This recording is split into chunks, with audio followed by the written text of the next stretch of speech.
किस्से, बातें और हम मैं आज लेकर आई हूँ एक बाल कहानी, बाल लघु कथा, जिसका शीर्षक है खिलौने।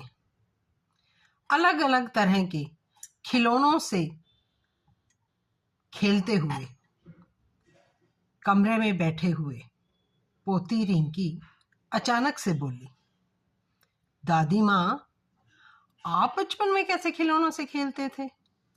क्या आपके पास भी ऐसे सुंदर सुंदर खिलौने होते थे? क्या बहुत सारे खिलौने होते थे? दादी माँ ने हंसते हुए कहा, तब खिलौने नहीं होते थे। पुराने कपड़ों से बनी कोई गुड़िया या गेंद ही होती थी। हम सब भाई बहन अपनी उन्हीं गेंद से, उन्हीं खिलौनों से खेलते रहते थे। और कई बार तो इससे भी मजेदार बात होती थी, हम सब भाई बहन कोई ना कोई ईंट ले लेते थे और उस पर कोई निशानी बना लेते थे, और फिर ये हमारी गाड़ी होती थी और हम उसे गाड़ी समझकर ही पी पी मुंह से आवाज निकालते हुए उसी से खेलते रहते थे। उन्हीं गाड़ियों के बीच में रेस करवा लेते थे। कभी कभी स्पीड कम और कभी स्पीड ज्यादा भी कर लेते थे। कई बार हमारी रेस चलती रहती थी, कोई जीत जाता था, कोई हार जाता था, तालियां बजाकर खुश हो लेते थे। और कभी कभी हार जाने वाले और जीत जाने वाले के बीच में लड़ाई भी हो जाती थी।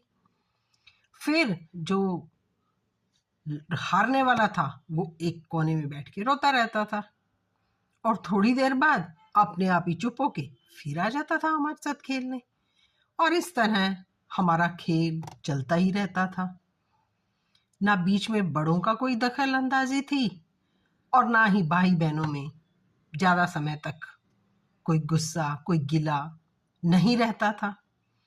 बहुत बहुत सारे भाई बहन होते थे और सिर्फ हमारे भाई बहन ही नहीं, कजन भाई बहन भी बहुत सारे होते थे। और उस समय कोई कजन तो होता ही नहीं था, बस कोई छोटा भाई, कोई बड़ा भाई, कोई सब एक दूसरे से प्यार से ही खेलते रहते थे। पोती रिंकी को यह बात समझ नहीं आई। उसे समझ नहीं आई कि ईंट की गाड़ी कैसे बना लेते थे। और शायद मैं भी उसका समझाने में असमर्थ हो रही थी, क्योंकि उसके पास तो तरह तरह की गाड़ियां थी, अलग अलग मॉडल की, अलग अलग रंग की, और उनके ऊपर बड़े बड़े उनके नाम, उनके ब्रांड नेम लिखे हुए थे।